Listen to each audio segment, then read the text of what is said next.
Okay, great. So hi everybody, my name's Serge Milbank. I'm the co-founder and CEO of Confer and we're a live commerce platform. So just a quick background on me. I used to run a digital marketing consultancy called Stream 20 that we sold before the pandemic, and then we launched Confer in the middle of the pandemic. I'm talking on this stage, I'm going to talk to you a lot about live commerce, but I'm also going to talk about how you then go and market a live commerce platform and how to grow that for your brand. So I thought I'd just start with the origin story, and the origin story is pretty straightforward. We're in the middle of a lockdown, and we're in the middle of the pandemic lockdowns. And I had time on my hands. I just sold a business. I just had time, and I was available to work out what was going on. And I spent a lot of time analysing what was going on in as a result of what was going on in e-commerce and what was going on in retail in the pandemic.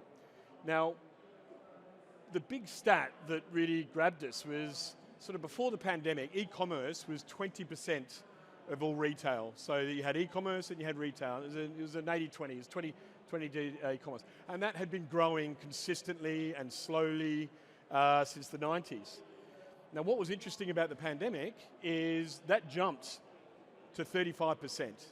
And that was, if you have a look at trends, that was what e-commerce was going to look like in 10 years' time in terms of the ratios. So statistically, we saw that e-commerce, we saw a future for e-commerce in 10 years' time. And that was very interesting. Now, after the pandemic, it all sort of reverted back to type and stayed back on trend. And that's probably the main reason why a lot of the e-commerce operators out there got themselves in a bit of trouble, because they kept forecasting that 35%. But the interesting thing is e-commerce continues to grow. So all the people that thought they were in trouble, they weren't really. They're really just on trend in terms of actually the growth of e-commerce. Now, in this period of time, I got a phone call from someone in retail. I hadn't really had much to do with retail, but I had a phone call from someone who sort of said, "Serge, we're in trouble. We've lost all our retail stores. Can you help?" And I had time, and I thought, okay, well, let's have a chat. And I sort of said, "Look, don't worry. Everything's just going to go to e-commerce. You're going to get all your sales through e-commerce, and everything's going to be all right." And he said, "No, I don't think you understand." He said, "It's actually considerably different, actually, what's going on in retail." And he sort of said, he goes, "They'll probably convert online, but if they don't go through our stores, they're not going to buy, because they need to touch and feel our product." And then he said something that was very interesting to me, and that was the inspiration for Confer, which was, he said, for billions of consumers around the world, the store experience is generally the first physical touch and feel of a brand.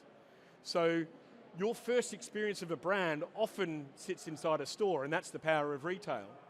What's interesting about that is he then turned around to me, and we were just discussing it, and he said to me, "Yeah, we converted somewhere between 20 and 40% of people in our store." And I went, "Really? You know, e-commerce is great with 1 or 2% conversion rates." And I thought that was very, very interesting. And so what we did is we mapped out, or at least my team mapped out, what an experience might look like if you tried to replicate as close as reasonably possible the retail experience that you actually have. You can't necessarily physically be there, but you can have a digital experience that replicates that experience. And so we built Confer and the whole idea was to try and make this the customer's favorite shopping experience. That is what it really effectively is a shoppable FaceTime call. So you can sort of see we have a widget that pops out when they're on a PEP, and it triggers into a live video call. Now that live video call has a range of components to it.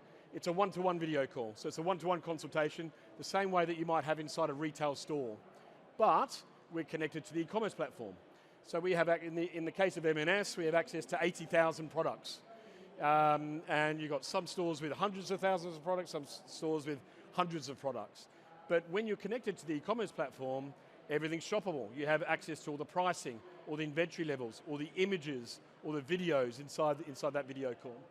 And we actually designed it to be a conversion driver. So driving conversion. And the platform average is 23% from a conversion perspective. What we didn't realize is that customers would enjoy the experience. Our average Net Promoter Score is 80, and actually I think this quarter it's going to be slightly above that. Our average CSAT score is 94. So all of a sudden we realise that we've got an experience here that customers are enjoying, and it's almost it comes to that level of a bunch of enjoyment that's going through from there. And the experience itself, you can go through images, you can go through products, you can start to add things through to the basket. And that has some interesting implications. So we just were recently awarded, I don't think you're awarded, I think you're recognised as a cool vendor by Gartner. And the report was interesting because the big strategy note that they put down was that, they sort of said, look, design live commerce experiences to drive satisfaction and to boost conversion. And it gives you a little bit of a differentiator in the world relative to everyone else out there that has a normal e-commerce experience. And so, let's talk about what that experience is, and let's break down what that experience is when you take someone into a one-to-one live commerce experience. So what we've actually done is we've replicated the retail selling model. And the retail selling model is pretty straightforward. So if you walk into a good, strong, reputable retail store, you're greeted and some level of rapport is established between yourself and the shop assistant. They'll then ask you questions about what are your needs, what would you like to buy, ask you some pain points about what you'd like to achieve and things like that. They'll then go and show you a selection of products. And that selection of products, you go through those selection of products, and the ones that represent exactly what you need or exactly what you want, they'll immerse you in the product. Touch and feel the product, put the product on if you can put it on, use the product if you can use the product. And then, if you like the look of it, take it to the till. And that's a well-worn process that happens across retail. And the Confer with platform and anything in one-to-one live commerce is designed to replicate that experience. And what's interesting is it's not retail, it's actually probably a little bit more contact center. It's a visual contact center type environment. So if we break that down into a little bit about the science of what a great video call looks like, the first thing we have here is we've got someone changing products in a video call. And what we know is when you change products and when you provide selection to a customer and you provide different alternatives, NPS goes up with every different product that's changed. So customers are enjoying it and they're understanding that this is actually a great way for them to shop. And that selection is very, very important. Notice, if we think about our average NPS is 80, and we could get that up to 88, and we've got some use cases down in 5, 6, 7, which is considerably higher. If I then take us to immersing in product, so touching and feeling the product. We can't touch and feel the product inside a digital experience, but we could share images, we could share videos, we could share product specifications. All that information can be used as a prop to take people through the product and help them decide as to whether it meets their needs. And again, same scenario, it's more powerful than product selection. You can see the NPS grows quite considerably as the NPS, as you're sharing more images of the product and you're sharing more specifications of the product. What's interesting is it's very easy to flip a camera and just show it around the store, but you can't necessarily measure that. You can measure it when you're sharing items for the e-commerce platform. And that science makes it an improving experience that you can take people through.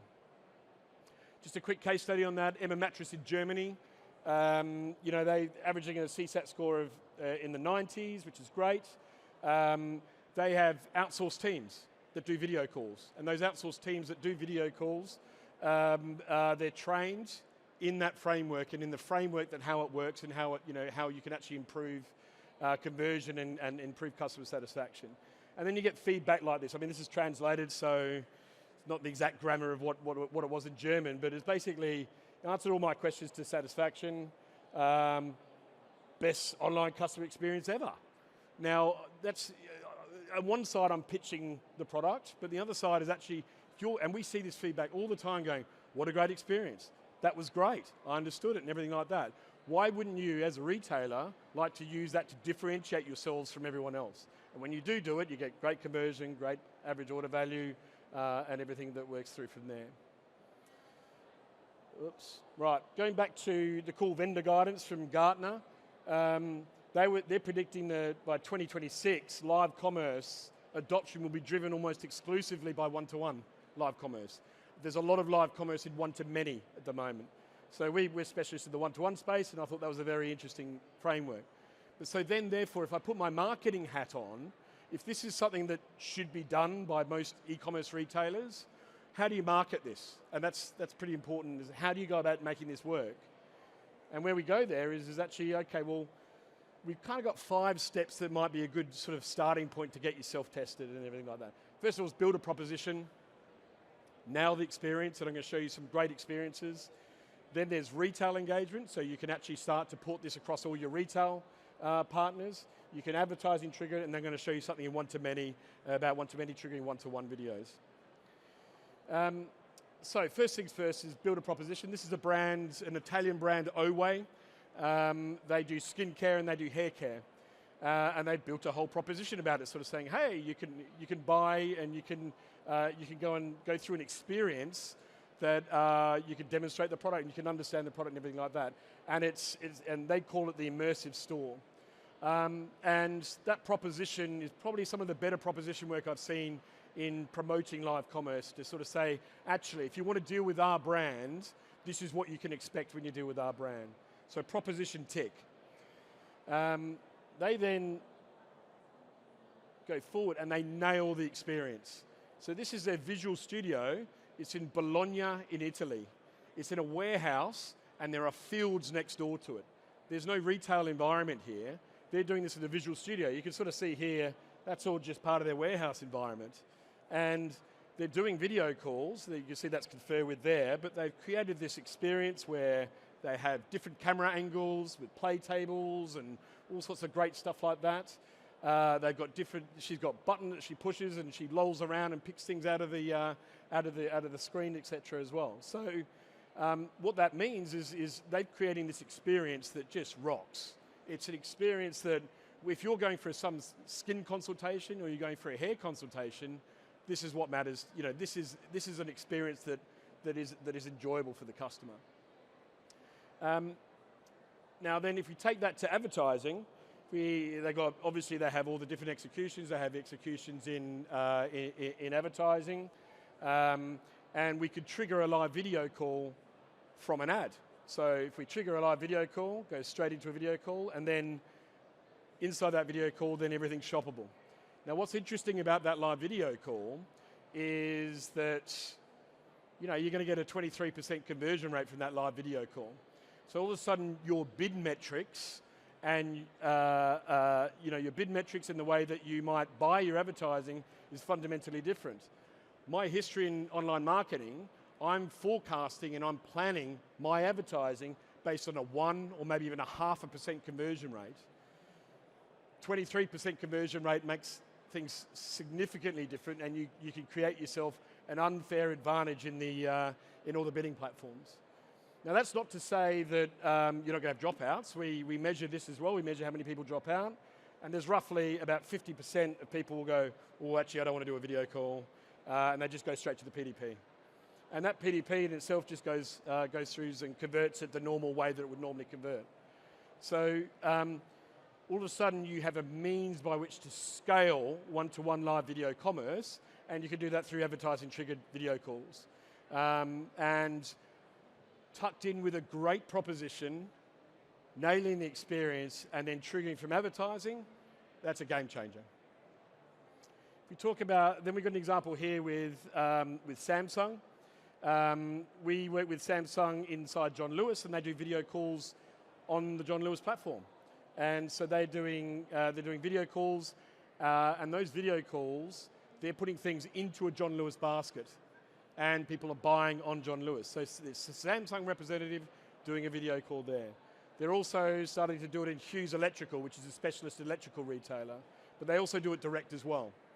So if you start to think about how that works, is you've got quite a scalable framework. You've got one team, and their job is to do video calls. And you can push that out, obviously in advertising that supports direct to consumer, but it also works quite well when you start to work with retailers. And all of a sudden, there's a unified proposition there that works. And it's quite interesting and enjoyable. This is the last example. This is with M&S. M&S do one-to-many. So they do one-to-many live video calls. So this is, where's my click? Oops, pardon me, I'll just go backwards. Pardon me, I'll just show the videos on this. So that's a one-to-many. So that's people up there demonstrating one-to-many. So it might be 1 to 200, or it might be 1 to 1,000, or 1 to 10,000 people demonstrating product. We trigger one-to-one video calls from those one-to-many experiences. And so then if someone clicks on a relevant button in that framework, goes into a video call. And then as a result, they're converting inside that video call. So here is creating demand. This is demand generation over here, and some great sales, because one-to-many does drive volume. But when you're dealing with a high consideration product, and here we're in bra fit, and we're in lingerie, that's a high consideration product, and you can go into a one-to-one consultation within that framework there as well. And the one thing that we do know from all the tests that we've done with one-to-many to one-to-one is the one-to-one metrics improve if someone's been in a one-to-many interaction. So as a result, as a marketing framework, this creates your demand, creates the desire, gets some sales. This really gets sales on the back of that from that demand, which I think is very interesting. That's everything, by the way. Confer with, I'm actually speaking tomorrow as well. I've got the graveyard shift tomorrow in digital commerce, and we'll talk more about this in digital commerce and about how it impacts the future of the way digital commerce works. We also have a stand all the way down there. Come and visit and come and have a look. And that's Confer with. So thank you very much for your time.